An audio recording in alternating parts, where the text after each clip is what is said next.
Bago ang undas sa Sabado, ramdam na ang dagsa ng mga dalaw sa mga pangunahing libingan ng Maynila. At mula sa Manila North Cemetery nakatutok live, si Jonathan Anday. Jonathan.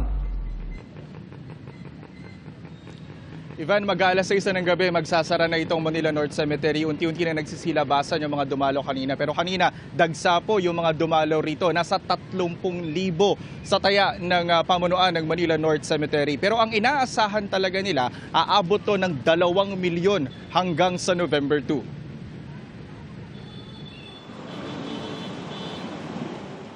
Dumagsa kanina ang mga dumalaw sa Manila North Cemetery. Ang ilang ayaw maglakad, dumalaw na ngayong pwede pang pumasok ang mga sasakyan. Sakit na tod.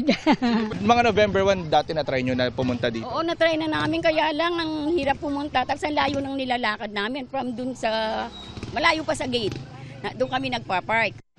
May mga nakahanda ng wheelchair sa mga mangangailangan nito. Bigat din ang traffic sa loob ng sementeryo. Simula Miyerkules, bawal na munang pumasok ang mga sasakyan rito.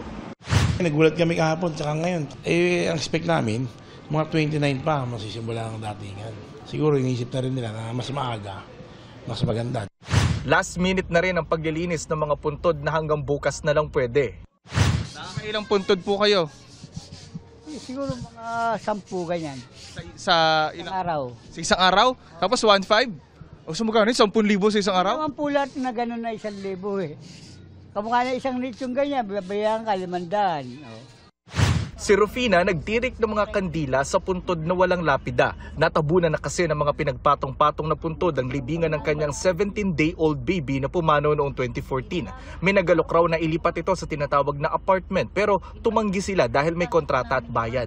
Kasi lilipat din yun pag hindi namin nabayaran. Pagdating ng due date, wala kami dito. Hindi na namin siya alam kung saan namin pupuntahan.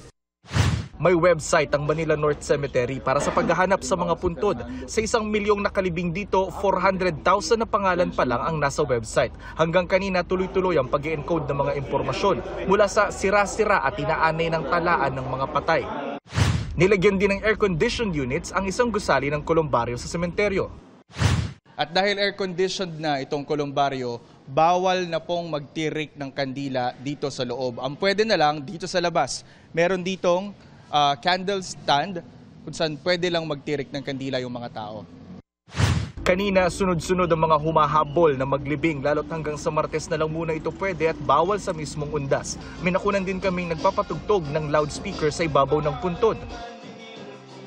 Bawal yan at kukumpiskahin, sabi ng pamunuan ng sementeryo. Bawal din magdala ng alak, baraha, matatalim na bagay, pati ng mga alagang hayop. Ang mga bawal sa Manila North Cemetery, bawal din sa Manila South Cemetery. Umaga pa lang umabot na sa 7,000 ang dumalaw doon. Ngayon ang huling araw para maglinis ng mga puntod doon. Ayon sa pamunuan ng sementeryo, sa November 1 nila inaasahan ng dagsa ng mga dadalaw. Inaasahan ko yan na tunga uno. Siguro maaga pa lang, pagkabukas kakapal na ng todo yan. Lalo pag gumanda yung panahon.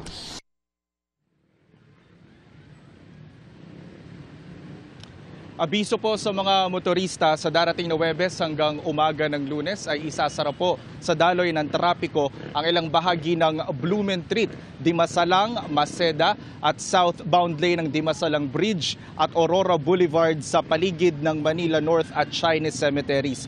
Magpapatupad dyan ng rerouting ang Manila Police District. Dito po sa Manila North Cemetery, 6 a.m. hanggang 6 p.m. bukas itong sementeryo. Pero sa Miyerkules hanggang sa Linggo, 5 a.m. to 9 p.m. na ang operating hours nito. Yan muna ang latest mula rito sa Maynila. Balik sa iyo, Ivan. Maraming salamat, Jonathan Andal.